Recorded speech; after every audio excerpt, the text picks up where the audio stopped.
chers internautes yi ñuy topp dal leen ak jàmm tey ñu ngi fii nga xamante ne moom mooy complexe Coach Arena nekk li nga xamante ne moom mooy HLM Route de Mbour tey nag dañ fi ñëw ngir nga xamante ne moom mooy tournoi de football bi nga xamante ne désormais dafa dugg ci agenda wu Thiessois yi muy am chaque mois de Ramadan ci week-end yi vendredi samedi dimanche mu nekk Champions League Thiès mode Ramadan une initiative de Moustapha Touatek xam ngeen ko at yi passé fële la ko yóbbuwoon ca cercle Mers des Garnisons cette année mu décidé ak ñi fi àndal daal di koy andi fi nga xamante ne moo gën a accessible mën nañ ko wax. alors bi mooy première journée bi nag voilà à chaque fois équipe bi nga xamante ne c'est l'équipe détentrice du trophée moom moo ubbi baal bi il s'agit tout simplement de l'équipe de Thiès Élégance. Thiès Élégance l'année dernière moom moo ko jëloon cette année aussi lancé na bien sa saison avec une victoire écrasante de 3-0 donc ñoom nag bien démarré leur tournoi donc le capitaine moom laa toogal fii bu ko defee donc moom laay bàyyi d'ailleurs mu ñëw woon maa ngi lay nuyu donc ginnaaw ma koy félicité ma bàyyi la nga nuyu ak interview Pape Cheikh naa la mbokk yaay jaaji kay Cheikh naa la daaw ñoo ko jëloon mais ren dañoo ñëw léegi suñ président léegi moom mooy sélectionné waat benn équipe ay xam indiwaat ñu dañoo war a indiwaat leneen lu dëgër lu gën a dëgër. mais seen yaram tàng na de. seen yaram tàng na de premier match ngeen ñëw wàllu waaj wàllu yu métti nu mu demee noonu. mu mel ni li ngeen defoon daaw ngeen bëgg a kii. waaw dañoo bëri li ñu defoon daaw dañoo bëgg a jëlaat. yëkkati micro bi. waaw dañoo bëgg a jëlaat tournoi bi quoi. waaw moo tax ñu indiwaat lii nii waaw xam nañu ren du yomb quoi gars yi dañuy sélectionné yeneen jours. oui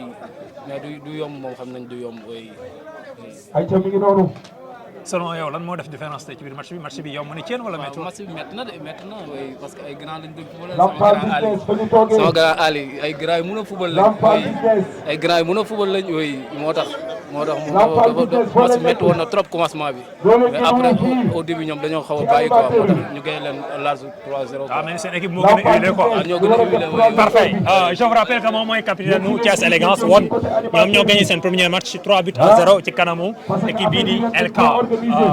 nag voilà donc Ali Nguer moo fi teewal Ali Nguer je pense que doonatul ku ñuy présenté à Thiès di ko présenté tuutal ku la donc c'est un homme qui se distingue dans plusieurs domaines notamment dans le domaine social, politique, sportif, voilà. Donc, un grand militant du sport. Donc, Ali, maa ngi lay nuyu d'abord yow moom kenn du encouragé dañuy félicité parce que ci biir nga bokk ci biir initiative yi nga bokk. Alors, donc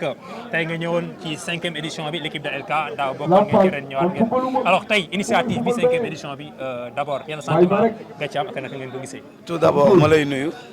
di féliciter ñi nga xamante ni ñooy organiser lu am solo lii muy Ligue des Champions mois de Ramadan bi nga xamante ni ñun dañ ciy participer rek parce que ñun LK ku ñu xam ñu ak Touatek xam ni ñaari structure la yoo xamante ni nii Khalifa mi nga xamante ni moo fi nekk ak Fadel mi nga xam mooy suñu président ñoom ak waa Touatek benn lañu quoi.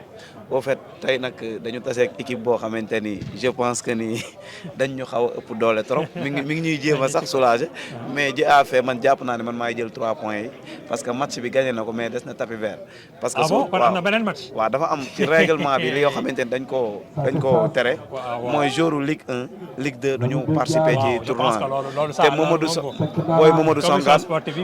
Songal ñëpp xam nañ ko góoru Thiès FC bi. donc tey mu ñëw participer bi muy participer ñun moo tax ñu ne nañu jouer rek pour le plaisir après ñun ñu nax leen comme que ñoo ñu ëpp doole te ay xale lañ nañu jouer rek maintenir donc xam naa ne moom capitaine dina am surprise mais li ci ëpp solo ci tournoi bi mooy participer ci parce que day boole Thiès ngay football ak ñoo xamante ni say raq lañu nga ñaan yàlla ñu nekk ay professionnel ñu nekk ñoo xamante ni Thiès dañ leen di sagoo avant match bi may dem présentation maa ngi leen koy wax maa ngi leen naan suñu coach bi Pape Thiaw su ñëwoon tey Thiès di wut sélection bu muy footballé yéen lay footballé ndax ay jeunes yu am talent ñoo ci nekk ñu leen di ñaanal ñoom ñëpp ñu def carrière bu am solo wan nag nekk suma raq nekk suma xarit nekk nit koo xamante ni nii vraiment dañ ko bëgg dañ ko mais li ëpp solo ci tournoi bi mooy ñu football ko ci fair play DJ yow it ñu lay jaajëfal ci yaa ngi jàpp ci sportu Thiès bu baax a baax journaliste nga boo xamante ni dara ñoru la sport rek la ñor li la ñor mooy wane talent wu Thiès tournoi bi nag li ci ëpp solo mooy ñu participer ci fair play. jërëjëf loolu mu doon am solo déjà ñëw nga ci di nga ci ñëw parce que ñoom nee nañu pareeguñu match bi am na beneen match bi ñu joué après en dehors de la rectangle vert du rectangle vert du moins donc ñoom dinañ ci ñëwaat mais avant loolu yow am nga sa deuxième match boo war a jouer week-end prochain wala ci week-end bi déjà na nga commencé fas yéene aborder match boobu parce que xamoo ba xam après di nga am gain de cause wala parce que ñoom tamit am nañu peut-être ay éléments gain de cause dañ koy am. di ngeen ko am loolu moom du loo xamante ni lu ñuy kii la juste soo gisee ma koy wax c'est parce que pour équipe yëpp bàyyi ci xel que ni tournoi bi dañ ko def pour fo pour ree ñun nag mënuñu gis sax joueurs yi compétir ñu bëgg booy yi dem kanam ñu ñëw di football fii imaginez su fi gaañu woon donc joueurs yi aussi nañu xool seen carrière joueurs yi compétir nañu bàyyi tournoi yi pour ñi nga xamante ni ay joueurs nawetaan ak anciens joueurs yi ak sama genre yi nga xam ne mënuñu sax football mais dañu bëgg football rek nañ ko bàyyi ak ñun ñu def ko aussi li ci ëpp solo wax naa la ko tapis vert moom dama koy gagné loolu moom maa la ko nit mënu non doo dem il faut non li ma koy wax nii peut-être moom xamu ko parce que mais peut-être ñoom am nañu ay arguments pour amuñu argument leur président est-ce que l'information a été bien transmise bugguma seen côté je ne sais pas bugguma doon koo xamante ni damay trahir secret parce que nit da ngay nekk homme d'état mais seen kilifa yi am na ñoo xam reconnaître nañ def nañ erreur xamuñu woon booy bi nee nañ ok donc parce que dañoo def réunion def 2 réunions daal di génn ay articles des réunions technique daal ni joueur Ligue 1 Ligue 2 du ñu participer ci tournoi bi ku ko ci def ñàkk nga sa match donc ñun ñoom ñoo ñu dóoroon 3 léegi ñun ñoo leen dóor 3. ñoom nee nañu da ngeen a jalgati yoon bi. sur tapis vert après am na beneen match bu ngeen di joué. est-ce que am ngay argument pour contester ñoom li ñu fas yéene def. parce que ni ma ko déggee nii fu wóor la taxaw loolu doy na waar de loolu doy na waar de man maa ngi koy doog a yëg lii loolu maa ngi koy doog a yëg joueur Ligue 2 ak Ligue 1 duñu joué loolu kon xaaral ma président man waxuñu woon loolu xam nga président bi. président Leyti waxuñu woon loolu. oui. waaw. sa président am na mbetteel parce que nee na sax am na ñu ko jaay te xamul na ñun ci football bi lañ dëkk Mamadou Songa dañ ko xam bu baax mënul góor a barki dem match Thiès FC bi tey mu ñëw fii te ñun. dañu mode Ramadan. yow it. yow tontu ci loolu am nga ay argument. waaw mais kon yow est-ce que ni ma lay déggee nii déjà match bi dafa mel ni ñàkk gum nga ko. est-ce que yow doo xool sa deuxième match noo rectifier rek est-ce que tam dina yomb ci yow nga rocci sa yenn meilleurs éléments yi bu fekkee nii après règlement bi noonu la ko waxee. xam nga règlement est-ce que tamit noonu la ko waxee est-ce que tamit gars yi ñoom noonu la ñu waxee règlement yi man loolu waxaguñ ci dara quoi waaye ñu xaaral buñ demee nañ waxtaan ak président ak xool ba xam lu ñuy def ak yooyu noonu fekkee dañ ñoo gagné ñu deuxième match ñu jéem a gagné. voilà justement deuxième match bi léegi naka nga ko fas yéene aborder parce que Ali moom nee na match bi moom beneen lañu wax mais du quoi. mais deuxième match bi ñun xam nga ne dañuy gagné ñun moom suñu équipe baax na suñu équipe moom tawal fa kàlla waaw ñun moom deuxième match bu ñëwee mën nañ kaa gagné. mais est-ce que jàppoon ne tey wala Ali daana lay ci tapis vert sa prochain match dina am forcément ñoo xam ne dootuñu dugaat. parce que boobaa tamit du xaw a handicapé pénalisé sa équipe. benn jour la. benn jour la. waaw mooy nee na muy góol bi quoi. waaw mais. mais yow tamit aussi tu as intérêt nga renforcer équipe bi parce que 3-0 tamit. non ñun xam nga d'abord esprit LK lan la LK benn boutique la bu ñuy fréquenter muy Khalifa la xalif bi nekk en face Doosa en face Sams donc LK boobu nga xamante ni fa la ñuy toog ñun dañoo am équipe boo xam chaque mardi dañuy football ci suñu biir bi ñuy ñëw di bokk participer xam nañ ne équipe ñoo ñu ëpp doole mais dañ ñun du ñu dem defi sélection dañuy ñëw participer wuñu pour jël ko mais dañuy participer pour bokk pour jouer pour kaf pour ree parce que ñii ay joueurs lañu compétitif man wax naa ko bi ñuy démarrer dama woo dajale joueur ne la ñun ñetti joueurs lañu am yoo xam dañuy compétir ñëpp raay lañ nekk ñee dañ ci am ay joueurs yoo xamante ni football ñu au niveau cité ci wat capitaine ne leen koo xool saison bi mu def ak Walidaan ne leen góol bu mag la mu mën a songaan Thiès FC léegi man leen lu ñu mënti def ñu ñooy gagné match bi nañ football ba arbitre sifflé rek mu bokk ci donc li ci am solo mooy LK day participer parce que dafa war a participer lépp lu Touba teg di def dañ ciy bokk donc dama leen di féliciter di wax ni aussi jox naa leen rendez-vous ñun ak ñoom ñooy final. Inch'Allah. En tout cas merci beaucoup Ali Nguer capitaine de LK merci beaucoup à Won capitaine de Thiès Élégance en tout cas match bi joué nañ ko ci dans une bonne ambiance mu doon loo xamante ne en tout cas ñu leen di souhaiter bonne chance ci seen deuxième match bi ngeen joué ko comme ni ngeen wane tey ci fair play ci sportivité et di leen souhaiter bonne chance pour la défense de votre titre xam naa nag du yomb parce que yéenay l'équipe à battre cette année occasion de féliciter le président Leyti Ndiaye par ailleurs PDG de Ligue Immo et Services merci beaucoup woon alors amis téléspectateurs amis internautes fii ci Coach Arena toujours rek dañuy enchaîner ci première journée inaugurale bi nga xamante ne donc moom la ñu amal mu nekk lancement 5e édition du tournoi de football Champions League Thiès mois de Ramadan après ñaari équipe yi nga xam ne ñoo doon jouer damay dalal ñaari parrains yi nga xamante ne donc tey ñoom ñoo nekk parrain wu première journée bi mën nañ ko wax muy monsieur Mohamed Diouf kenn dootu ko présenté acca gars yi excellent voilà il est accompagné de l'autre parrain moom aussi tamit daal di nekk partenaire ci biir kii bi nga xamante ne moom mooy 5e édition bi muy Balla Gaye voilà donc moom aussi je pense que c'est des gens yi nga xamante ne Thiès amee na leen njukkal le président Ahmed Diouf wax naa ko léegi kii mooy le président de l'ASC Cité Lamy de la zone 4B de l'ODCAV de Thiès Djibo voilà donc mooy seen njiit moom je pense que doonatul ku ñuy présenté président Ahmed maa ngi lay nuyu. maa ngi lay ziar Safi. di la kontaane di amaat mbégte di la retrouver fii tey ci tournoi Champions League Thiès mode de Ramadan bi nga xamante ne Moustapha Touba Tech moo ko organisé ma bàyyi la nga nuyoog internet yi. waaw ñu ngi nuyoog internet yi di nuyu aussi Sénégal di nuyu Thiès di la nuyu vraiment di nuyu Moustapha moom à chaque fois li may wax ci moom rek moom kuy boole la quoi vraiment. ah oui. kuy boole la waa Thiès ku gëm Thiès la et puis ku bëgg Thiès la quoi. vraiment di nuyu ñëpp ñuy seetaan di wax ni kontaan nañ ci teew encore ci tournoi bi di ñaan yàlla aussi yàlla may ñu ay at ñu fekke ko à chaque fois bu ñu soxlaa ñu ñëw bu fekk ñu Sénégal ñu ñëw teewe ko encadré ànd ak suñuy frère ak suñuy sœur ñun ñëpp ñu assister tournoi bi jàmm ak tournoi bi mu mel ni yow at yi passé yëpp yaa ngi fi woon di ci mettre la main dans la poche di ci contribuer di ko teewe ngir tournoi bi jëm ca kanam mu mel ni tournoi bi gis nañ ni chaque année dafay gën a màgg tey léegi première journée bi wane na ko tey bi nga ñëwee fii tey yan sentiment nga am bi nga gisee tournoi bi mi ngi jël beneen dimension. waaw mais sentiment de fierté rek xam ni lu dëgg du yàgg donc man pour man li muy def da koy jël à cœur ouvert da lay won ni li muy def bëgg na ko Thiès waaye aussi bàyyiwuñ ko mu wéet ci les entrepreneurs aussi yi nekk Thiès bàyyiwuñ ko mu wéet yéen aussi les journalistes sportifs yi nga xam ne yéen a ngi biir Thiès aussi bàyyiwu leen ko mu wéet ci kon donc bu ñëwee gis fi mbooloo mu toll nii vraiment yëpp ñëw yaa solo journée lu kontaan di wax aussi salaam bëgg li ñuy def lu may wax rek la main dans la main Thiès moom loolu lañ xam ku ci nekk bu ñu yëkkateendoo tegandoo defe naa ni lépp luñ song dañ koy daan quoi te vraiment lii wane na ko wane na ni Thiès yëpp ñoo bokk ndey ñoo bokk baay ñoo jàppale seen frère Moustapha. je pense que tey nag du ñàkk am na message boo xamante ne yaa ngi ko war a mën a lancer à l'endroit des 12 équipes yi nga xam ne ñoom ñoo bokk ci tournoi bi parce que gis nañ ni lu muy gën a dem neer yi di gën a tàng affaire bi gën a kii waaye lépp nag ku ci mel ni yow war nga mën a lancer benn message solennel à l'endroit des équipes yi nga xamante ne ak joueurs yi nga xam ne ñoom ñooy compétir ci biir tournoi bi. mais message bi ma leen lancer du weesu lu message de fair play parce que aussi jàmm ci lépp fii boo xoolee bëri na fi ay kilifa yu fi ñëw assister tournoi bi bëri na fi ñi nga xam ni ay jigéen lañ ñu bàyyi seen kër ñoo assister tournoi bi bëri na fi ay chef d'entreprise yi nga xam ne dañoo ñëw pour assister tournoi bi te tey boo xoolee chaque année ñuy ñëw di renouveler seen confiance ak Moustapha jàmm ji fi am moo ko waral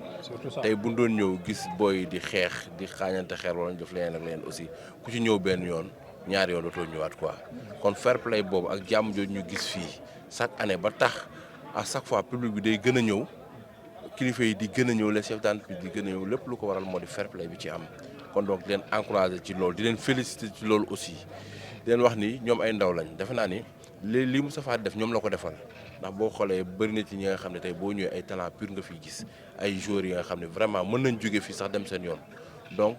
lépp lu ñuy def c'est Thiès qui gagne parce que boo xoolee ñëpp ñu fi nekk xamante nañu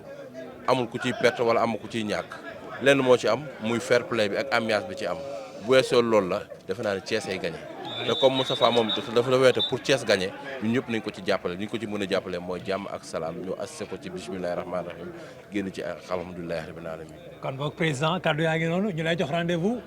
le 14 mars je pense c'est bien ça ci finale bi nga xamante ne donc am nañ yaakaar ni ñu ñaan yàlla mu àggaliñ si ak jàmm ñu dajawaat fi defaat plateau bu ni mel terminé ko en beauté préparé 6e édition bi lan mooy le mot de la fin. bon incha allah le 14 rek ñu daje fi et puis finale bi comme finale moom fête la ñu ñëw ñëpp assister ko ànd ci accompagne ci aussi suñu frère bu ren bi dàq bi ñuy génn incha allah bu neexee yàlla di nuyu ñëpp aussi yéen tamit di leen féliciter ci liggéey bu rëy bi ngeen di def ngir Thiès di ko defar Sénégal di ngeen ko defar aussi seen frère Moustapha di féliciter ñëpp di encourager ñëpp di leen wax ni aussi que le meilleur gagne quoi yàlla baax na. Merci beaucoup le président de l'ASC Cité Lamy Mohamed Diouf voilà di nekk nit ku baax a baax également dinañ dalal beneen daanaan boo xamante ne nii il va prendre la place la chaise de président Mohamed Diouf muy Leyti Ndiaye Leyti Ndiaye nekk le PDG de Ligue Immo et Service wax naa ko tout à l'heure Ligue Immo et Service nekk aussi tamit benn entreprise bu nga xamante ne dafay yëngu ci wàllu travaux publics voilà c'est ça Ligue Immo et Service donc di liggéey ci benn nekk entreprise bu nga xamante ne partenaire la ci biir tournoi bi depuis presque des années voilà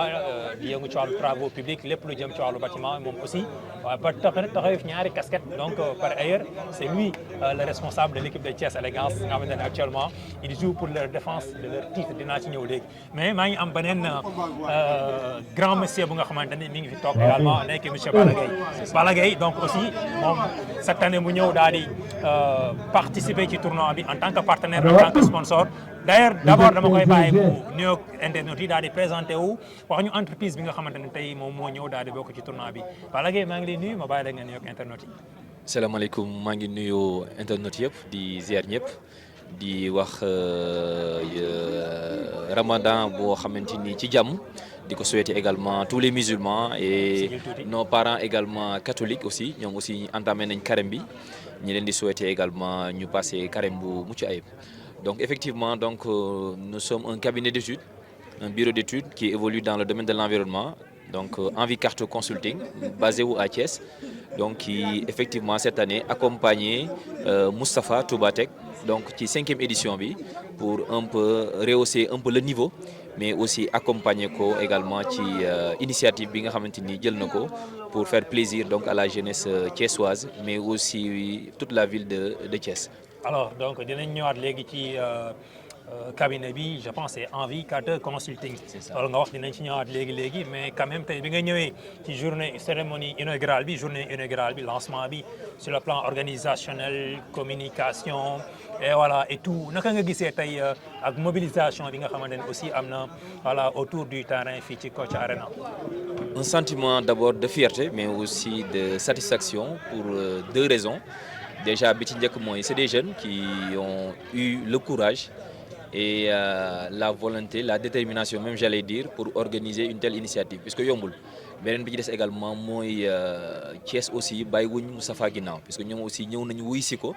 et je pense que ni bu nekkee à sa 5e édition ça veut dire que effectivement li muy def nit ñi accepté nañ ko y a ce qu'on appelle l'acceptabilité sociale donc de son projet par les Thiessois et loolu on peut que s'en féliciter donc di wax ni dañ ciy sant yàlla bu baax ñun aussi Moustapha on l'a connu il y a moins d'1 an ici à Thiès mais c'est quelqu'un de très positif qui dégage également comme je l'ai dit tout à l'heure avec vos autres confrères que c'est quelqu'un qui dégage des ondes positives donc li mu bëgg mooy fexe ba Thiès également nekk ci kaw nekk ci kanam d'ailleurs moom la prouvé tey wane ko honorer des fils de Thiès qui ont eu à remporter des trophées et je pense que initiative yooyu noonu day baax ñu leen di wane doomu Thiès di wane également les entrepreneurs de Thiès et je pense que ni loolu lu rafet la. Voilà en tout cas kaddu yi am na solo et que am nañu yaakaar ni donc on se retrouve à la finale ci wàllu je pense que communication Moustapha dina ci def liggéey bu mucc ayib pour permettre aux Thiessois, aux Sénégalais de comprendre véritablement le rôle du cabinet Envicarte Consulting donc ak liggéey bi nga xamante ne donc yéen a ngi koy def je pense que nañ amaat opportunité créer yeneen entretien ak yéen puisque loolu mooy suñu mission ci biir kii bi donc en tout cas ñu ngi lay remercier ci teewaay bi ak ci dugg si bi nga dugg si tournoi bi espérons que dinañ ànd ak yéen ci édition yi nekk ci kanam en tout cas le mot de la fin Balla ñu bàyyi la nga joxe kàddu bu mujj gi. Xanaa vous remercier également toute la presse qui accompagne un peu Moustapha dans ce projet-là di wax ni effectivement on sera avec vous le reste du tournoi jusqu'à la finale également pour accompagner un peu cette belle dynamique ce moment également de partage de solidarité puisqu'on est au mois de Ramadan et je pense que ni c'est un moment boo xam te ni dañ ci mën a retrouver wu di ñaan également toutes les équipes ñu jouer dans le fair play ñi xam ni dañu dajale pour ñu fo ñu xamante ñu def également des choses vraiment positives donc di sant bu baax di gërëm ñëpp di gërëm encore une fois Moustapha et toute son équipe di leen wax ni yàlla nañu yàlla defal jàmm ba ñu àggali ko comme ni ñu ci duggee tey bismillahir rahmanir rahim naal na ci génn ak alhamdulillahi rabbil alamin je vous remercie. Merci beaucoup Balla Gaye responsable de Envie Carter Consulting nekk partenaire ci biir 5e édition bu tournoi de football Champions League Thiès mois de Ramadan. Alors amaat nañ fi beneen gan avant que may ñëw ci ñoom je vais vous rappeler les partenaires yi nga xamante ne cette année ci ñoom ñoo engagé wu pour accompagner tournoi bi tout à l'heure wax naa ko Ligue Immo et Service nekk di yëngu ci wàllu travaux publics ak bâtiment sunu kër également nekk entreprise boo xam ne nag daaw mi ngi woon ci tournoi bi. Ren aussi ñëwaat na voilà donc ku ci mel ni également restaurant H24 cette année aussi ñoom tamit intégré nañ Galaxy Sport Aïcha Store magasin Serigne Babacar Sy alors donc ñoom ñooy accompagner tournoi bi cette année alors maa ngi am beneen invité grand maa ngi lay nuyu. ma bàyyi la nga présenté wu tur beeg sant bi ak yow la kan. waaw maa ngi leen nuyu bu baax a baax sant bu baax a baax maa ngi tudd Serigne Cheikh Saliou Mbacke Fam ñu may woowee Baye Zal di représenté waa kër Serigne Babacar Sy moto. voilà magasin Serigne Babacar Sy nekk benn entreprise bu yees bu ñëw dugg si ci biir tournoi bi ren 5e édition bi alors mën nga ñu mën a wax un tout petit peu ci d'abord noo gisee tournoi bi initiative bi ak. li nga xamante ne mooy ci wàllu organisation bi yooyu. waaw tournoi bi moom macha allah quoi danañ ko fekkee lu bëri bëri bëri. di ci am kontante bu baax a baax di ñaanal Moustapha ak waa équipe am ñu yàgg ko teewee ay plusieurs éditions waaw tournoi moom ni ma ko gisee moom c'est cool quoi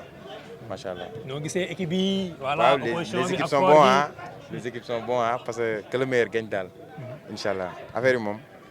que le meilleur gagne daal. alors wax ñu un tout petit peu ci entreprise bi nga yor. waaw waa kër Serigne Babacar Sy dañuy jaay oto moto ba ci voyage aussi quoi boo bëggee visa mu xaw la jafe boo ñëwee nañ la ci jàppale bu baax a baax a baax moto yu baax yoo xamante ne direction Europe lay jóge pas version chinois ba ci oto yi aussi pièces détachées oto moto lépp loo xalaat rek. fan ngeen nekk ci Thiès. gare routière bi. yéen a ngi ci biir gare routière bi ku fa bëggoon ñëw fan lay jaar nan lay def. waaw boo ñëwee ba ci am na benn immeuble bu nekk fii wala soit nga ñëw ba ci ancienne seigneurie bi rek à droite boo ñëwee ba foofu boo wootee ci numéro yi après gars yi dañ la tëtal c'est pas loin de la route. en tout cas ñu remercier la bu baax a baax di la wax ni daanaka nag jàmm ci tournoi bi on se donne rendez-vous pour la finale le 14 mars incha allah daal di collecturer en beauté ak entreprise bi nga xamante ne mooy Serigne Babacar Sy. waaw incha allah bu ci yàlla andee. affaire yi moom ñëpp a kontaan quoi parce que tournoi moo demee noonu c'est fair play neex na daal équipe yi tamit sont bons les équipes sont bons. les équipes sont bons. waaw léegi daal waa kër Serigne Babacar Sy moom ñu ngi fi quoi ci voyage ci automobile ci moto ci vélo lépp loo xalaat rek luy système de déplacement boo ñëwee rek incha allah après dinañ la ci taxaw bu baax a baax a baax. merci beaucoup. cant ak ngërëm ñeel na la. amiin waay ñu jaajëfal la bu baax a baax. alors cher internaute bu ngeen ñu dabee toujours ñi ngi fii nga xamante ne moom mooy Kocc Arena ci lu soxal journée inaugurale bu la 5e édition du tournoi de football Champions League Thiès mois de Ramadan 12 équipes reparties en 3 poules pour la succession de l'équipe de Thiès Élégance je vous l'ai dit tout à l'heure Thiès Élégance qui vient de réussir son entrée en matière face à LK avec le score écrasant de 3-0. Le responsable de Thiès Élégance est là. Par ailleurs, c'est lui le directeur, le président directeur général de Ligue Immo et Service, entreprise bi nga xamante ne yëngu ci wàllu travaux publics bâtiment ak yooyu dinaa ci ñëw. Alors président li ci moom bi nga xamante ne daaw moo jëloon tournoi bi ak Thiès Élégance dooroon ci Papi Gueye en finale bu metti ren mu ñëwaat daal di lancer tournoi am avec une belle victoire tout à l'heure ci kanamu équipe bii di LK. D'abord ma bàyyi la nga nuyoog internautes yi lay seetaan ak sénégalais yi rawatina Thiès waaye président Ligi maa ngi lay nuyu. asalaamaaleykum maa ngi ziar yëkkatil micro bi. bàyyi nañ ci jàmm. ñu ngi sant bu baax ñu ngi leen di ziar bu baax di kontaan si gisewaat bi. di ñaan yàlla ñu démarrer koor gi ci jàmm pare ko si jàmm te yàlla jégal ñu suñuy baakaar defar suñuy mbir may ñu gën a jëm ci kanam. alors daaw nga ne woon ci tournoi bi ak sa sélection Thiès Élégance ñëw dóor ñëpp dem final bu metti nga joué ko ren nga ñëwaat sa première journée nga gagné ren noo gisee ouverture bi 5e journée bi voilà noo ko gisee organisation bi mobilisation bi communication bi et tout ak tamit changement bi nga xamante ne am na ci jógee beneen terrain ñëw fi nga xamante ne mooy Coach Arena. bon alhamdulilah parce que àdduna aussi boo nekkee ak ay nit gis ni li ñuy def mi ngi dox suñu borom mi ngi ci def barke muy gën a avancé dañ ciy sant rek parce que tournoi bi bon ñun li ñu si ëppal solo c'est la participation voilà parce que c'est une manière bu ñu dogee ba pare am activité parce que gis nga koor nu mu méttee dëkk bi d'une part xaw na bëri stress tuuti donc bu ñu ñëwee fii c'est une manière que nit ñi di xeex seen stress ba pare di divertir quoi voilà donc dañ ciy sant yàlla rek di ñaan yàlla ñu commencé ko ci bismillahi rahmaani rahim pare ko ci alhamdulillahi rabbil alamin. est-ce que mën nga ñu revenir un tout petit peu ci match bi nga xamante ne def nga ko léegi nga jàpp équipe bi dóor ko dóor yi métti 3-0 bu mel ni nag yow yaa doon l'équipe à battre mais wane am na benn signal boo jot a wane tout à l'heure alors tey est-ce que mën nga ñu dellusiwaat ci match bi. bon il y a rien d'extraordinaire en sport la rek on l'a fait dans la sportivité bon xëy na peut-être tey yàlla ñun la may ndam ñu ko koy santé voilà te bañ a emballé wu aussi parce que tournoi la voilà tournoi moom tant que joué go final il y a beaucoup de surprises voilà donc par rapport à cette situation dañuy sant yàlla may nañu ndam di ko ñaan yàlla mu may ñu ndam ci yeneen jours yi voilà loolu la. voilà léegi autre chose excusez-moi Bandi Thiès kaay wëral kaay ci plateau bi kaay ñëwal ci plateau bi ñëwal un tout petit peu parce que moom mënul ñàkk tout à l'heure waa LK taxaw nañ fi contesté nee nañ am na beneen match bu ñu war a jouer ak yéen après sur tapis vert dañoo war a gagner parce que y a eu des nu ma ko mën a waxee te yow est-ce que am nga ay argument pour mën leen a contrecarrer ci loolu. c'est pas un problème d'argument. ça c'est un sport c'est un jeu. yëkkatil micro bi waaw. sport la jeu la. L'essentiel on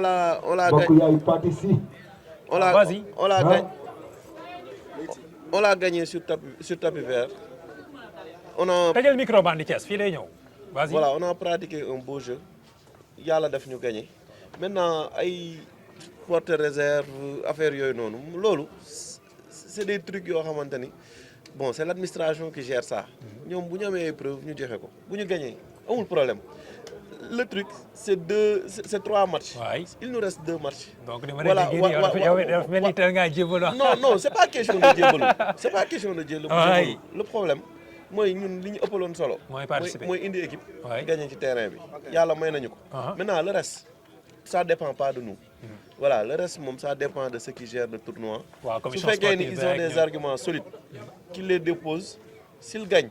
alhamdulillah, nous on est focus sur les autres matchs. Donc c'est pas des débats yoo xamante ni war nañ ko wax fii nii ah. Ok d'accord léegi boo jugee ci boobu week-end prochain war nga aborder ce deuxième match naka nga ko fas yéene aborder. Non, week-end prochain je dois jouer le dimanche. Inch'Allah. Tu vas jouer le dimanche, ok. Donc li si ëpp solo ce deuxième match voilà li si ëpp solo mooy indi ay joueurs motiver leen ñaan yàlla mooy ñu ndam. Voilà c'est l'essentiel parce que man moom sincèrement parlant li ma ëpp solo c'est de participer voilà. Juste pour jëmal tournoi bi neexal tournoi bi que la meilleure équipe gagne. Voilà c'est l'essentiel. Daaw je rappelle moo nekkoon sa première participation. Voilà. nga ñëw gagné ko. surprise bi ñu indi woon mën nañ ko indiwaat bu yàlla ne aussi mooy loolu tout en sachant que ni ñun li ñu war a def mooy jéem a football indi ay joueurs yu baax indi équipe bu baax yàlla bu ñu mayee ndam ñu jël. C'est l'essentiel. C'est important acca un tout petit peu ñu ñëw ci Ligue Immo et Services. nekk partenaire ci biir tournoi bi depuis des années di yëngu ci wàllu travaux publics ak bâtiment parle-nous un tout petit peu de Ligue Immo et Services véritablement ci lan la nekk ak li nga xamante ne moom mooy mission bi ak bi nga duggee ci tournoi bi ba léegi naka nga gisee li nga xamante ne moom mooy organisation bi communication bi ak yi nga fi gis ak sa relation ak Moustapha Tobaté. Voilà Ligue Immo et Services c'est une entreprise de génie civil. C'est une entreprise de génie civil qui fait les bâtiments, l'architecture, un peu de génie civil et la promotion immobilière. Voilà, c'est une entreprise purement thiessoise qui n'a pas que des projets à Thiès, qui a des projets partout au Sénégal. Là, nous proposons des solutions sur mesure pour travaux de bâtiments. Voilà, tey jii nii en gros client bi li mu bëgg ci kër ñun dañuy essayer liggéey ak moom à savoir mu jox ñu xaalisam. ñu tabaxal ko kër clé en main wala mu bëgg plan ñu defaral ko plan wala mu bëgg plan nañu buñ paree nañ ko suivral kër gi ñu suivral ko ko voilà ñun on est une entreprise boobu dañoo ñëw pour yombalal Thiessois bi tabax voilà foofu lañ taxawee di ñaan yàlla mu gën teg loxo suñu entreprise bi voilà maintenant tey tournoi bi sax li gën a tax ñu bokk bon du moment que c'est un lieu de regroupement des Thiessois tey bu ñu indee équipe ça nous permet de vulgariser notre entreprise parce que aussi bon le sport c'est une activité boo xamante ni ñëpp a koy pratiquer. Bien sûr. Voilà donc tey bu ñu yàlla dimbalee ñu ciy gis positivement ça permet de relever l'entreprise et l'image de l'entreprise voilà en même temps aussi bon Moustapha yàlla moo ñu boole du ñu ay xarit ay frères lañ tey jii nii sax ren bon aw ma woon yéene bokk ci tournoi bi parce que bon samay activité may ma ko mais je me suis dit que ni bon Moustapha moo ma ni kat yow yaa gagné tournoi bi donc faaw nga ñëw au moins pour défendre voilà bu dul dara nga jouer match d'ouverture bi donc aussi dafa nekk suñu xarit suñu frère boo xamante ni lum ñu ñaan dañ ko koy nangul voilà loolu tey moo tax même par ricochet sax wàllum porte réserve yi ni dérangé wu ñu dans la mesure où ñun foo moo ñu fi indi. voilà l'essentiel qu'on participe l'essentiel mooy ñu wane lu rafet l'essentiel mooy ñu indi sportivité l'essentiel mooy ñu indi fair play voilà ñun paraît-il sax ñu ngi ñuy soufflé naan ñun tamit am nañ possibilité def réserve mais nekkuñu ci cadre boobu quoi parce que foo la quoi voilà foo la parce que tey bu ñu réservé ñoom ñu réserve coow day am kii di wax fii boobaa sama copain laay sonal rek Moussa voilà parce qu'il sera obligé de trancher te ñun nekkuñu ci côté boobu noonu voilà ñun li ñu ëppal solo mooy que tournoi bi réussir voilà muy doon loo xamante ni day dem ba ñu koy def ci stade voilà c'est l'essentiel. En tout cas nous vous remercions du fond du cœur pour deux choses le fait que nga accepté daal di ñëw défendre ce titre ça c'est un deuxièmement le fait que nga renouveler sa confiance ak Ligue Immo et Service daal di ñëw pour accompagner initiative bi je pense que loolu aussi ñu ngi la ciy remercier bu baax a baax di la wax ni en tout cas ñu lay souhaiter bonne chance ci di des ci tournoi bi bonne chance ci ce deuxième match bi nga am dimanche en tout cas xawma Zac FC la wala ETS en tout cas ñaar ñoom ñoo nekk actuellement du jeu seen deuxième rencontre de la soirée prochain adversaire de Thiès Élégance qui vient tout à l'heure de battre l'équipe de LK avec le score de 3-0 léegi ñu jaajëfal la bu baax a baax cant ak ngërëm ñeel na la di la remercier bu baax a baax maa ngi leen di ziar bu baax di leen sant ci liggéey bi ngeen di liggéey. Merci beaucoup di leen jaajëfal. jërëjëf kontaan nañ bu baax. allez bien des choses alors on enchaîne toujours cette fois-ci Bandi Thiès moom aussi ci wàllu communication bi ak organisation bi nga ciy liggéey bu extraordinaire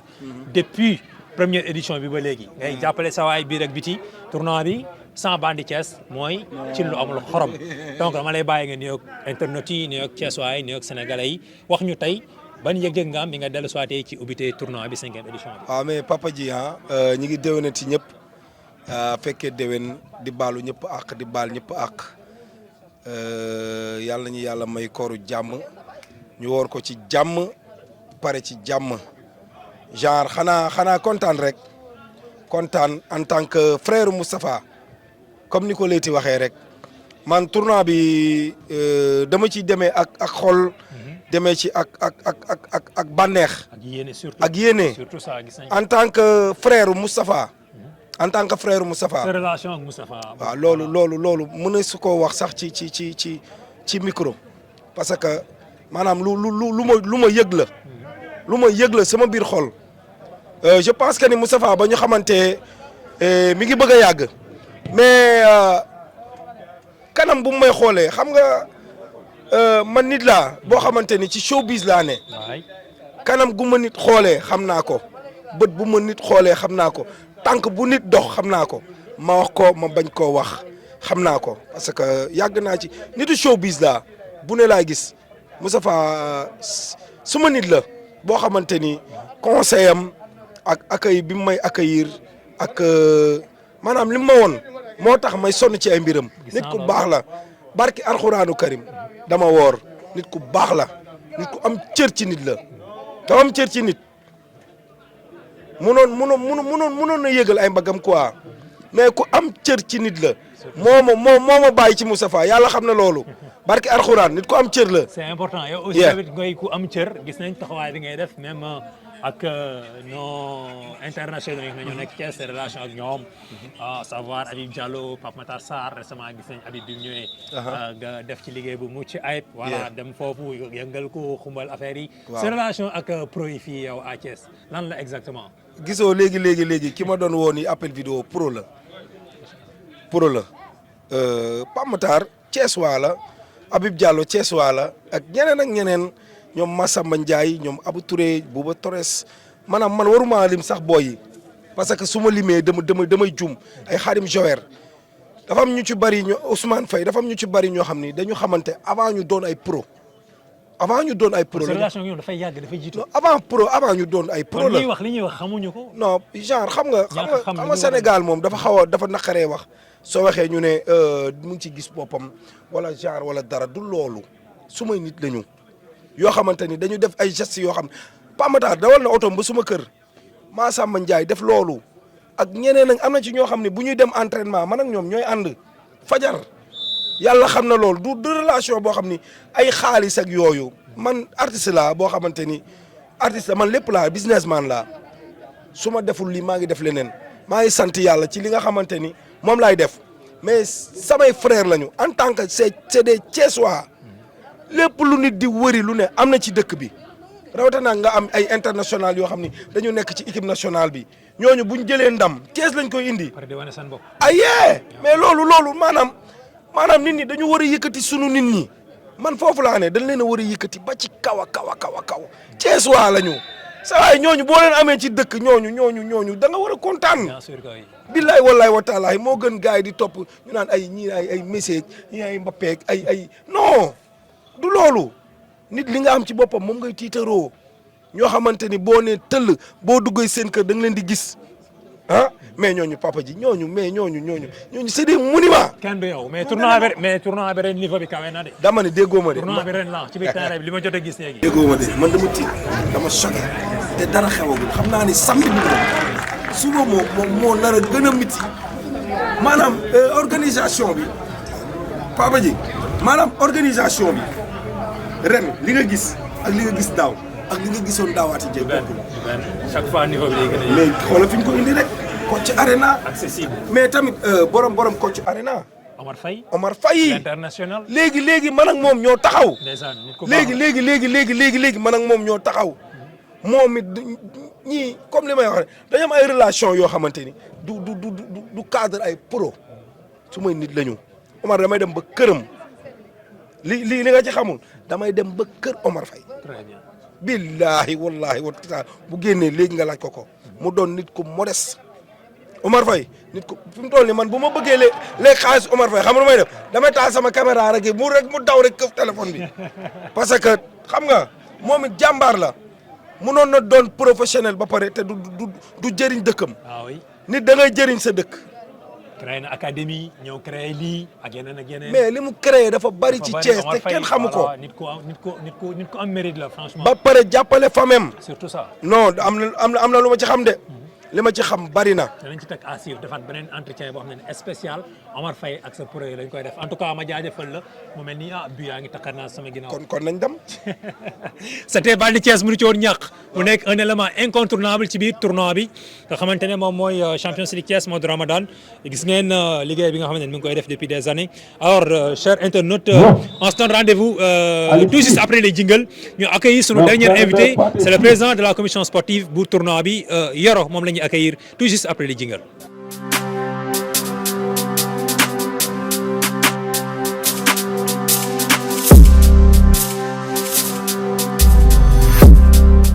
Aïcha, chers internautes, de retour fii à Kocc Arena ci première journée 5e édition tournoi de football Champions League Thiès mode Ramadan tout à l'heure dégg ngeen ñi fi jot a jaar ci kaddu yi ñu yëkkati alors nag maa ngi am beneen invité il s'agit de Yoro nag nekk un élément incontournable très important ci biir tournoi bi puisque lui c'est le président de la commission sportive moom moo gère aussi compétition bi wàllu tirage yi wàllu programmation yi et tout mu ciy def depuis des années liggéey bu mucc ay tey nag moom la ñu dalal Yoro ba bàyyi la nga ñëw internautes yi defoon nañ ko daaw jéeg ren yàlla may nañ ñu fekkee ko ginnaaw bu ñu la baalu ak ci koor gi ma bàyyi la nga ñëw internautes yi d'abord. waaw salaamaaleykum Pape ñëw ñu ngi lay nuyu bu baax a baax di la fay waaw di nuyu internet yëpp di la baal wax di la baalax di nuyu ak di baalax ñëpp ñuy seetaan waaw comme ni nga ko waxee rek bon yow yàgg nañ depuis la première édition instant on est à la 5e édition bon mu nekk tournoi boo xam ne bon c'est un tournoi pour la jeunesse thiessoise c'est un tournoi qui regroupe 12 équipes au total on aura 25 matchs répartis 12 équipes réparties sur 3 poules de 4 équipes après on a des quarts de finale demi-finale et finale. Bon, tournoi bi noonu la demee bon on le fait pour la jeunesse thiessoise pour l'épanouissement de la jeunesse si weeru mois de Ramadan bi ñu am occupation raison pour laquelle tournoi bi instant yi muy gën a jël ampleur quoi. alors ñu gis ni donc waxoon nañ ko 12 équipes. parce que commencé wuñu woon foofu. cette année dégg nañu sax am na yenn équipes yoo xam ne ñu ngi doon fëgg pour participer. naka ngeen def ba gérer situation puisque plus de 20 équipes ku ne bëgg a bokk ngeen fexe ba génnee 12 yi est-ce que mën nga ñu di kaatal ci critères yi ndax critères yi dafa changer entre temps wala na mu meloon noonu la mel naka ngeen def ba daal di finalement ngeen génnee 12 équipes nga xam ne ñoom ñoo war a bokk ci édition 5 bi gis naa équipe yu dugg ak équipe yu bees yu génn ak yu dugg naka nga ñu mën a expliquer naka nga gérer loolu. waaw Pape comme tournoi bi moom comme à la base pour la première édition on avait 8 équipes 8 équipes je crois bon ñu terrain Fër Kër Massar dañ ko doon joué les 3 dernières éditions ñu ngi ko joué terrain Cercle Metz boo xoolee boobu sañu commencé def 12 équipes bon effectivement ren on a plus de 25 équipes je crois yoo xam bëggoon nañu bokk parce que tournoi chaque année day gën a ëpp ampleur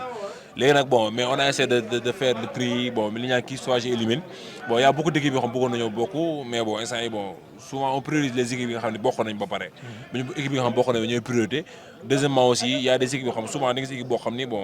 sont pas trop fair des équipes qui sont pas trop fair play souvent yooyu équipe yi dañu leen di génne xool ñu si dugal quoi dëppoo ñu ak tournoi parce que tournoi à la base tournoi fair play la ñu woote épanouissement de la jeunesse thiessoise loolu la ñu woote quoi bon effectivement am na beaucoup d'équipes yoo am na équipe yu bëri yoo xam mere nañ ñu si parce que bëggoon nañoo bokk mais bon on peut pas parce que tournoi bi c'est calé sur le mois de Ramadan benn deuxièmement les matchs se jouent uniquement les week-ends vendredi samedi dimanche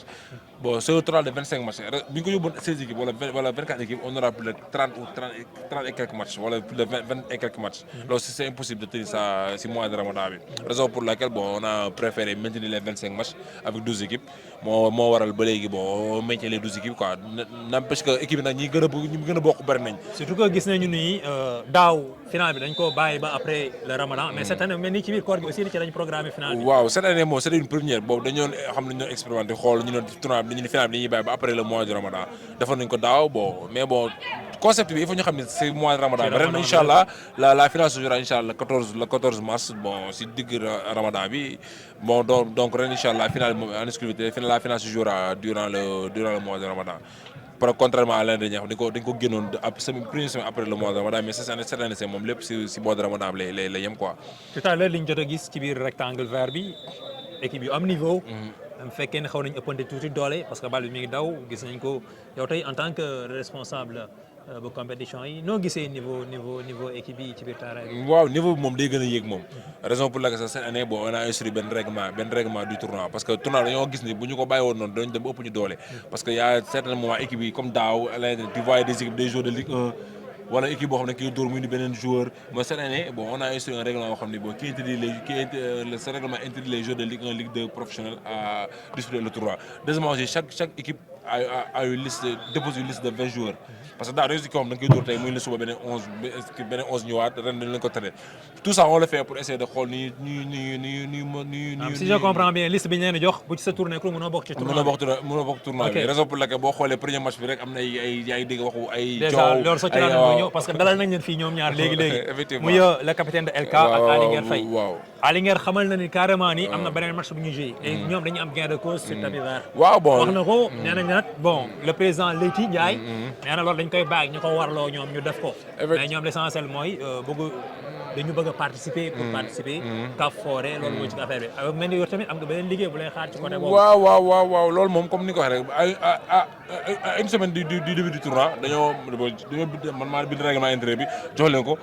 ñu toog fi réunion ñëpp ñoo toog ñëpp signé expliquer leen charte règlement yi que équipe bu gis réserve mën nga porter réserve 24 heures après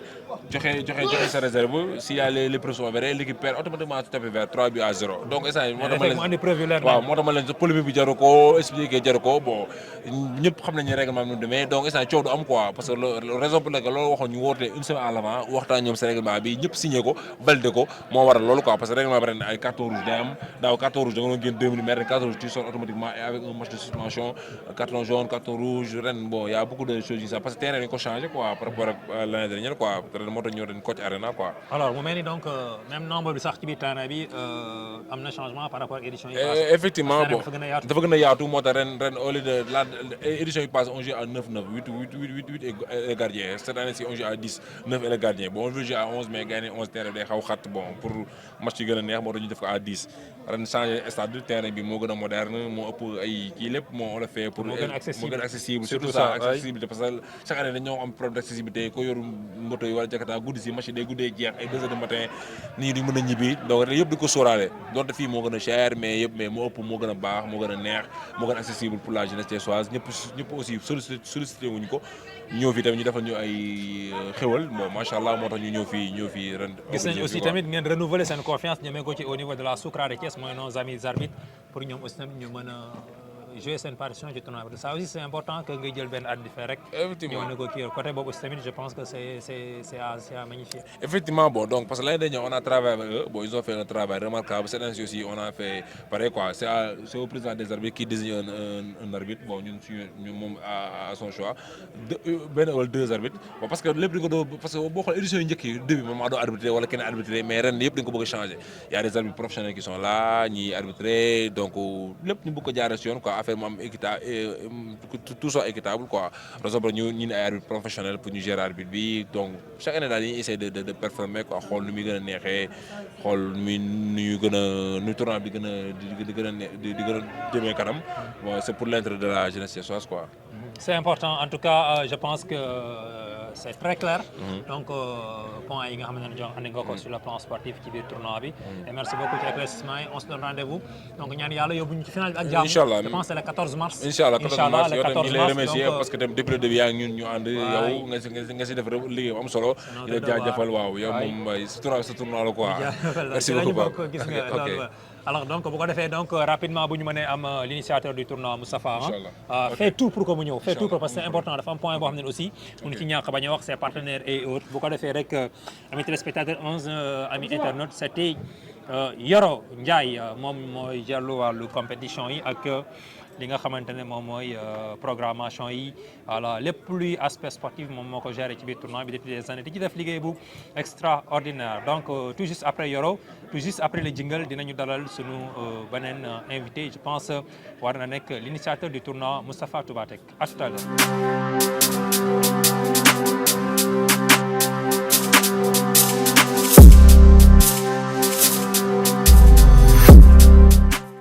Et voilà, de retour fii à Coach Arena pour la journée inaugurale du tournoi Champions League Thiès mois de Ramadan, la 5e édition. Tout à l'heure, dégg ngeen Leyti ak Yoro, le président de la commission sportive li mu yëkkati cette fois-ci nag maa ngi dalal l'initiateur du tournoi Moustapha Toubatek. Donc il est à sa 5e édition du tournoi Champions League Thiès mois de Ramadan. Dégg ngeen témoignage yi nga xam ne sànq ñi fi jot a toog yëkkati nañ ko jëmale ko ci jëmam je pense que série bi yëpp benn la nit ku yaatu la Bandi Thiès wax na ko Leyti wax na ko keneen ak keneen wax na ko je pense que doonatul ku ñuy présenté parce que Thiès aussi amal na ko jukkal alors kilifa gi maa ngi lay nuyu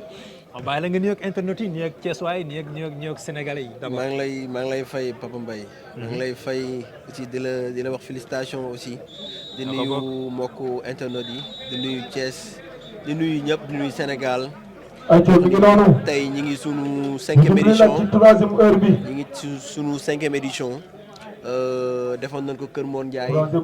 defoon ko Cercle 3 années yi jàll aussi ñi ngi koy def fii tey ci Coach Arena bon ci fi nga xamante ne nii bon ci turu gaa yëpp bon bu nu limee dañuy juum mais d'abord di remercier organisation bi organisateurs yi ñëpp bàyyiwul kenn aussi tamit di nuyu borom terrain bi ñu ko Omar Faye ñu ngi koy nuyu bu baax ci yombal gi ak yëpp di nuyu ñëpp ñi nga xam ne dañoo participer équipe yëpp waa douze équipe yëpp ñu ngi leen di nuyu ñi bëggoon a participer aussi tamit te participer wuñ bon ñu ngi leen di wax ni déwén incha allah xam naa ni dinañ participer bu neexee yàlla xam naa ni yeneen incha allah dina amaat bu neexee yàlla ñu koy xaar ci yeneen affaire alors première journée bi doon loo xamante ni ci wàllu organisation communication mobilisation Thiès waaye ñëw nañu liggéey bi est-ce que yomboon na tey ba nga xamante ne di nga mën a réussir li nga xamante ne c'est pas du tout évident parce que tamit lu ñu ci mën a wax organiser bis mu jaadu du loo xamante ne dafay yomb c'est vrai que am nañu ci àndal est-ce que mën nañu dellu si waatal tey ci organisation bi. bon organisation moom bon li may wax rek organisation yombul mais organiser lu mel nii pour ñun jafewul quoi. ci ñun ci commencé am expérience. waaw na parce que ñu ngi ciy bëgg a am expérience na parce que def nañ ren sunu 5e édition bon dina metti nag na parce que match d'ouverture ñëpp dañuy xam ni bon day bëri invitation yi day bëri pareil invité d'honneur yi ñëpp équipe yëpp ay ñëw lu mel ni tey nga xamante ni équipe vainqueur tey bi moo koy ubbi déjà match boobu rek match phare la. ah oui. ba pare aussi moom mu nekk partenaire day nekk loo xamante ni match bu rëy lay nekk mais bon ñun moom macha allah organisation bi gars yi rawatina ren nga xamante ni dafa bëri ay changements yu ci am ci côté sponsor yi ci côté règlement yi bon. géré nañ lépp wax dëgg yàlla. tey moom wax dëgg yàlla Yoro ci côté boobu waaw ci côté boobu mën naa jiital Yoro su ma limee Yoro rek day yóbbaale ñëpp. sëñ Saliou géré nañ waaw sëñ Bass waaw sëñ Bass Daabo ñoom ñëpp gars yi géré nañ loo xamante ne nii macha allah daal. bon di wax ni tey lii su yombee tey samay sponsor mooy partenaires yi ñoom ñoo ci jàpp ci côté yu bëree bëri ak infographie nekk ci sama ginnaaw ku ci mel ni Khalil ak ñëpp sponsor yi tey ku ci mel ni Ligue Imo. bon sunu kër restaurant As24 bon magasin Serigne Babacar bon mën naa ni Aïssa Store mu jigéen boobu mën naa ni Envie Carton bon consulting Balla Gaye waaw boo xoolee daanaka ñi nekk sponsor ñëpp daanaka ñoom ñëpp ay kees waala ñoo xamante ni nekk ay entrepreneur ñoo xamante ne ni macha allah kenn ku nekk domaine bi nga nekk di ci évoluer yaa ngi ciy liggéey bu am solo tey Thiès moment yii la am bon pour jàppale ñun moment yii la am pour jàppale suñu partenaires yooyu jàppale suñu entrepreneurs yooyu mooy exposer leen boo ñëwee yaa ngi gis base sponsor yi. yaa ngi gis seen kakimono yaa ngi gis seen ay produits ci terrain bi. bon déjà ñoom ngeen di gis noonu seen image bi visuel baa ngi noonu moom ngeen di gis. ku ci mel ni Ligue Imo tey ñëpp xam nañ tey Ligue Imo liggéey bi muy liggéey ci wàllum kër ci wàllum yooyu sunu kër aussi ñëpp xam nañ ci li muy def ci wàllum terrain mooy seen 3e année. waaw di sunu kër aussi As24 ñëpp gis nañ tey restaurant bi mu teg ci yoonu ZAC bi. mu nekk loo xamante ni dañ ko war a wone partout Thiès ñëpp gis ko. bon bu dee store ñëpp xam nañ fi mu nekk ci rue Sans Soleil bi di jaay ay tissus yu macha allah ay jàllaabi góor jigéen bon mu toll foo xamante ni Thiès aussi da leen war a wone waaw bu dee tey magasin mel ni magasin sëñ Babacar waa kër sëñ Babacar ñëpp xam nañ leen ci domaine moto. automobile waaw oui nekk gare routière bon boo bëggee affaire am na ay service yu voyage yëpp. effectivement bon ku baax moom ko sama xarit Malick Diop. aussi tamit tey boo demee Envie Carton tey lu dem ci étude d'environnement ak yu demee noonu yëpp moom mu nekk ci nit koo xamante ne macha allah yor cabinet moment yi leen am ñoom pour won leen Sénégal xam leen. c'est très important aussi ñoom tamit ñoo ñëw accompagner ñu boo gisee tey terrain bi yomb ci ñun. boo gisee tey arbitre yi boo gisee tey sécurité bi fi nekk force de l'ordre boo gisee ñëpp tey li fi nekk yëpp jaar yoon ñoom la. bon loo fi gis tey ñoo ñu accompagner. ñooñu accompagné tey gis nañ ci aussi tamit le président Mohamed Diouf ñëw na fi sànq jëkkati kàddu yu am solo moom aussi chaque année mu ñëw def ci liggéey bu extraordinaire ñëw accompagner la jàppale la ba tournoi bi. waaw Mohamed du pare Mohamed sama frère la. Mohamed lépp loo xam ne man dama koy jaay wala dama ko am moom du ko wuri feneen. Mohamed moom seqatul sax loolu. Mohamed bañ na ko ba même bu dul jënd ak jaay bon man ak moom on est des frères ñu ñoo bokk lu bëri daanaka. mën naa ni du ci ëpp week-end yi ñooy nekk et tout moom ñëpp xam nañ sama diggante ak moom. yàgg nañ maag moom mën naa ni sama diggante ak moom moo ëpp na 10 ans. yi si des ñëpp am na tey ñoo xamante ne nii ba tournoi bi commencé ba léegi dañuy bokk te pourtant du nay pare ku ci mel ni Papi ku ci mel ni tey Mëgay Thiaré ku ci mel ni tey Laye Diouf. gaa yu bëri Pa Moussa tey Alamine bokkul mais mi ngi fi dafa bëri ci terrain bi ñoo xamante ne même bu nu amul équipe ñoom dañuy am na ñoo xam moom. bu ñu amee bu ñu amul équipe dañ ciy jàpp. parce que ci lañ bokk. ci lañ bokk c'est important. seen taxawaay rek ñoom déjà day neexal da parce que affaire bi tooñante bi loolu moo koy neexal comme tey LK lim indi LK suy ñëw rek da ngay kontaan LK buy ñëw tey war a jouer ci da ngay kontaan. li bandi Thiès wax ba Khalifa jiital met Amar fii maanaam ñoom ñëpp. Fadel fii bon mu nekk loo xamante ni day neex. man loolu mooy charme tournoi bi mooy Thiès foo tourné te compté bi loolu mooy neexal affaire bi quoi loolu moo koy neexal ma mooy ñëpp ku ci nekk yaa ngi yàkkamti affaire bi ñëw bu ñëwee muy Papi muy Leyti muy Khalifa te boo xoolee benn la da ngay dem ba seen biir amuñu woon affinité mais da ngay gis ni ñuy commencé ñoom ñëpp di doon benn tey loolu la Thiès soxla parce que tournoi bi du tournoi wu football ko rek. ça résultat deuxième match bi sur le fly. mais day tax ñu xamante suñu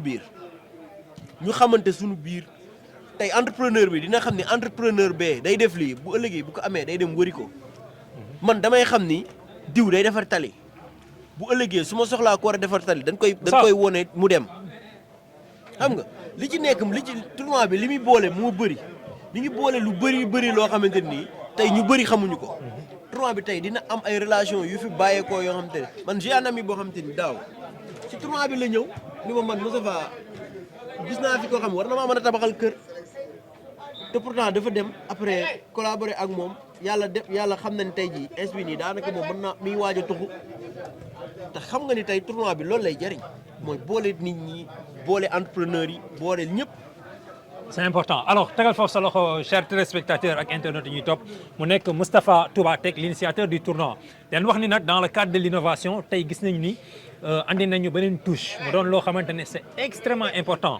avec la complicité de la régie dama leen di bàyyi ngeen seetaan élément bi ki nga xamante ne mooy ñaari pilote Thiès yi récemment ñu amoon ay ndam yu rëy ci tournoi bi nga xamante ne wala course bi amoon au niveau de Sindia muy Nelbas ak Baye bu Thiès nekk ay pilotes yoo xam ne des jeunes pilotes yoo xam ne Thiès dafa am ci ñoom yaakaar ñu am ndam lu rëy tey sargal nañ leen ci biir tournoi bi dama leen di bàyyi ñu seetaan leen seen i réaction daal di dellu soit ci plateau bi. ñun moom dañoo kontaan moom ñun ñëpp ñi fi nekk ñëpp kontaan nañu wax dëgg yàlla parce que Moustapha li mu def dafa rafet dafa rëy xam nga mënuma daal wax dëgg yàlla mais kontaan nañ trop Moustapha moom yàlla na yàlla guddal fanam wéral ay cëram waaw bëgg suñu dëkk rek bëgg Thiès rek chaque jour bu ñu sanoon moom Thiès day am ndam lu ñu dugg rek ñu génn ci incha allah am ci ndam yàlla jàpp rek lu jot yomb ak liggéey lu jot yomb ndax course yàgg nañ cee dem yàgg nañ cee sonn wax dëgg yàlla mais daal lu war am rek mooy am waaw lu jot yomb xëy na bis boobu daa nekkoon sama bis rek. waaw moom mbégte bu rëy lañ am moom kontaan nañ si moom trop di ñaan xam nga tournoi yi chaque année muy demee nii di gën a law daal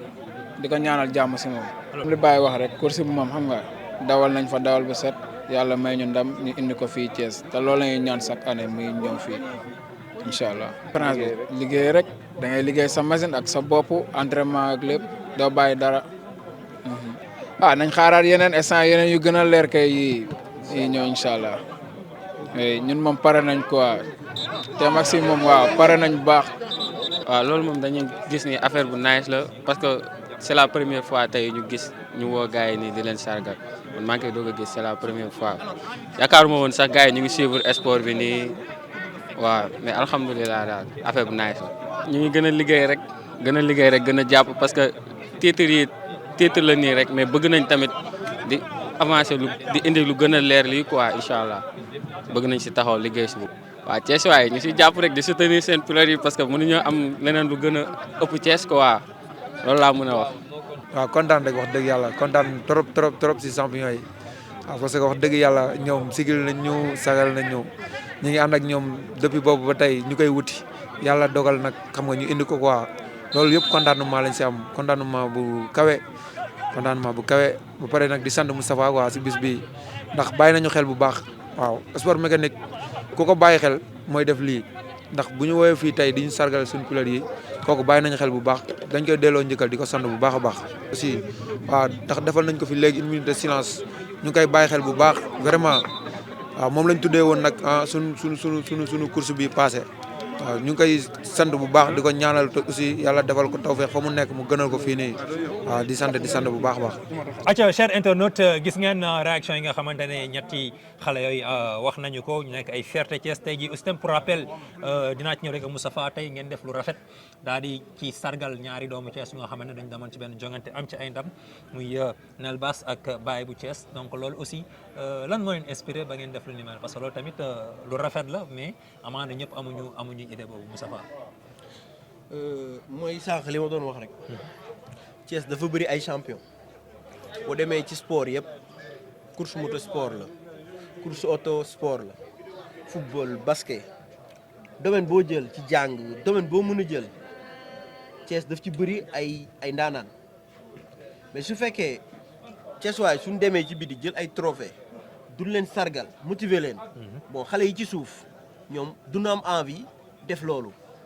tey lu ci mel ni tey bon nga jël joueurs yi tey joueurs yi ñi ngi am ay joueurs yoo xamante ne nii ay joueurs équipe nationale lan. ah oui tey ku ci mel ni boo jëlee ku mel ni tey Pape Matar la nga jël kii Diallo Habib la nga jël ancien national nga jël tey ay ñoom Vito ñoom Omar Faye ñoom ñëpp xam dafay baax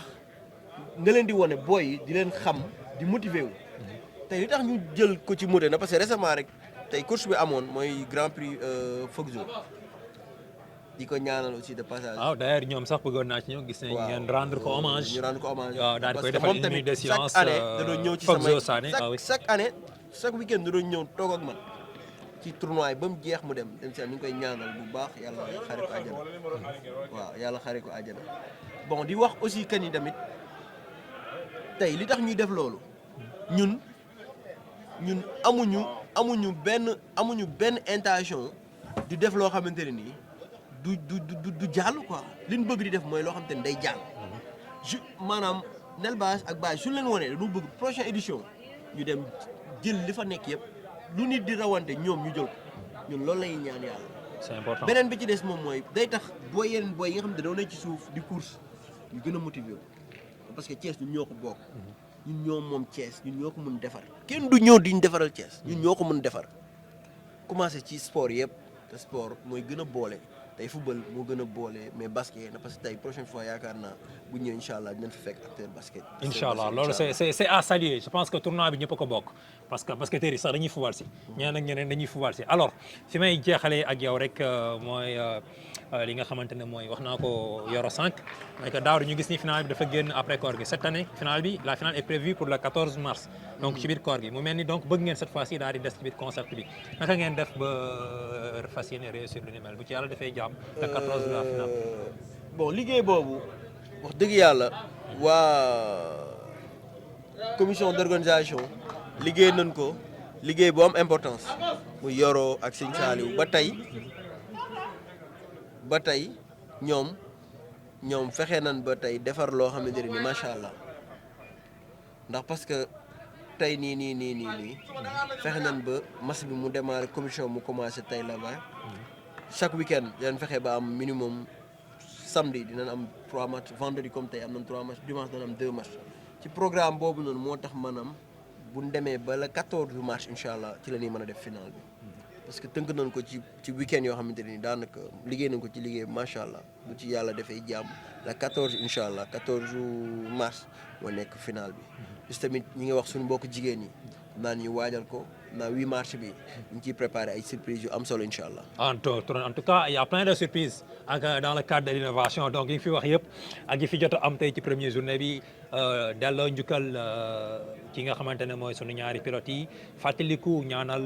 Fogzo Sané ak yi nga xamante ne wax nañ ko sargal basketteurs yi jigéen ñi parce que seen weer la ñuy dugg daf ñuy fekk ci biir koor gi c'est très important ci biir tournoi bi ñoom aussi ñu sargal leen en tout cas Moustapha ñu remercier la bu baax a baax et que di wax ni sunu borom li nga xamante ni may nañ ñu dugg ci bismillah rahmaani rahim ñu jeexal ko ci alhamdulilah rabbil alamin que gis nañu ni tamit chaque année équipe yi dañuy gën a bari mais finalement 12 rek ngeen di jël équipe ren gis nañ am na ñu génn am na ñu dugg loolu aussi tamit bon xam naa ni yombul woon ci côté boobu parce que tournoi bi xam naa ne boo soxla woon 40 équipes sa war nga ko mën a am. tournoi bi dafa nekk tournoi boo xam te ni maanaam parfois da ngay am sax problème da ngay am kersa sax ak waa Thiès. muy da ngay xool tey li fi nekk Thiès ci ay équipe ci ay sélection mais su fekkee da nga bëgg ñëpp bokk day metti pour ñi bokkul ñoom war a comprendre xam ni tey équipe yi 12 rek leen mën a jël ci 12 yooyu ñuy jël nag am na ci motif yu ñuy jëlee moom mooy nit ki équipe yi am dañuy bëgg macha allah ñu nekk équipe yoo xam équipe bi fair play lay nekk équipe yoo xam te ne dañuy am engouement xam lan mooy biu tournoi bi xam ne tournoi bi moment la boo xam moment wu dajale la moment wu booloo la moment wu échange la bu Thiès waa yi nga xam amuñu woon chance su xamante yu ñooy def chaque année ñu jël ay nouveau équipe dugal leen bu dee 4 la wala 3 la intégré leen tey boo xoolee tey dugal nañ entente Sapco Thiès na Sapco tey dugal nañ Lamp Fall mu ngi nekk waa Kawsara waa Lamp Fall business tey ñu ngi dugal tamit les jeunes commerçants de Thiès mooy jaaykatu téléphone yi maanaam dañuy fexe ba toucher zone yu bëri ba xam te ni tournoi bi zone yi nekk Thiès yëpp lay toucher te xamul tax boo defee noonu ñëpp dinañ booloo ñëpp dinañ xamante. c'est très important. mais ñi nga xam bokkuñu ñoom déwén war nañoo mën a préparer wu. ñëw ñu xool ñi nga xam te ni wax dëgg yàlla bon maanaam doy nañ ñu quoi ñu boole léegi mais ñëpp ndax parce que ñëpp mënuñ ci bokk man es bi li may woo démb ak tey pour bëgg a bokk rek. pour ne carrément man leen tiré nañ ba pare parce que déjà loolu ëpp na kenn xamul lu mu tolloo en fait. waaw loolu rek di wax gars yi ñu leen parfois ñuy teel a préparer aussi xam ni c'est pas facile ci ñuy choisir. C'est important. Moustapha, je pense qu'on a fait le tour des questions et c'est très important. Donc, pour rappel, les résultats, il y a une première journée en levée de rideau, c'est l'équipe de Thiès Élégance. On a équipe LK avec le score sans appel de 3-0. Mais nous avons dit qu'il y a un match qui est parce que Alinger wax nako fi nenañ sur tapis vert dañuy gagner parce que amna ñoo xamné japp nañ ñi Thiès Élégance dañu def dépôt de tournoi bi lolu Moustapha du ci wax Yoro wax na ci dañuy bayyi ñi walu yorwal bobu def ci seen liggéey après on attend les résultats wax na tamit Leyti jël nako sportivité néna lu ci mënta am ñom dañuy accepter et puis ñu préparer seen deuxième match le dimanche pour mëna bokkat ci tournoi bi ngir dem défendre jusqu'au bout seen titre bi nga xamantene donc mom lañ yor alors Thiès Élégance pour le moment nañ japp ni mo gagné équipe bi di LK 3-0 ci deuxième match bi entente Thiès non Sapco ñom aussi ñi ngi seen première participation ñom ñaar daal di gagné équipe bi nga xamantene mom moy Zac FC daaw bi ngi ci won daaw jik aussi je pense que si je me trompe pas ñi ngi ci won ñom aussi ñi ngi commencé am expérience actuellement voilà entente Thiès non Sapco moo gagné équipe bi di Zac FC 3-1 donc premier match bi 3-0 deuxième match bi 3-1 actuellement ñu ngi ci troisième et dernier match de la soirée entre Team Corniche ak Lamp Fall Business qui est dans sa première participation dans cette tournoi Champions League Thiès mois de Ramadan di yamok 5e édition bi leen wax ni pour le moment c'est 0 but partout en tout cas demain aussi il y aura d'autres matchs ci samedi bi dimanche aussi jusqu'à la fin du mois de Ramadan, tous les week-ends, vendredi, samedi, dimanche, après la rupture du jeûne, avec Moustapha Toubatek, l'initiateur du tournoi, accompagné avec ses collaborateurs comme Yoro Gisnel Kolegi, Baïzal, Seigne Bass, ñom ñep. Len souhaiter bonne chance ci des ci tournoi bi. Moustapha, ma bay la nga joxe cadeau mujj le mot de la fin. Waaw mo bon, di wo wa Thiès ñep bayiwun kenn les autorités ñep bayiwun kenn sponsors yi ñi wo ñep. Aussi tam di wax ni gaay soriwul arena la coach arena mi ngi nekk fii ci route de Mbour bi route de Mbour waa dend ak mairie Aline Sow bi aussi tamit boo jëmee bon mu ngeen baal ma ci publicité bi Madiba bon mu nekk fii Sofraco ñëpp mën nañu ñëw amul pass amul dara ñëpp ñëw ñu toog accessible na waa accessible na toog seetaan kafre après ñu dem Thiès qui gagne c'est Thiès qui gagne amis internautes on se donne rendez-vous peut-être pour la finale bu ñu amee lu ñu gënal il sera diffusé en direct ci sunu ay plateforme fois nekk ci àdduna bi saraan ko sponsor yi gis ci seen bopp ñu terminé ko en beauté joxante rendez-vous l'année prochaine ci la 6e édition en tout cas ñaan yàlla mu may ñu fekk ko tatal ko kenn bañ a manqué merci lii mooy li ñu leen andiloon tey fii ci Coach Arena ci la première journée de la 5e édition du tournoi de football Champions League Thiès mois de Ramadan avec Moustapha Toubatek merci et à très bientôt Moussa lañu àndoon ci technique bi ñu jox leen dig daje beneen yoon ci beneen plateau jaa ngeen jëf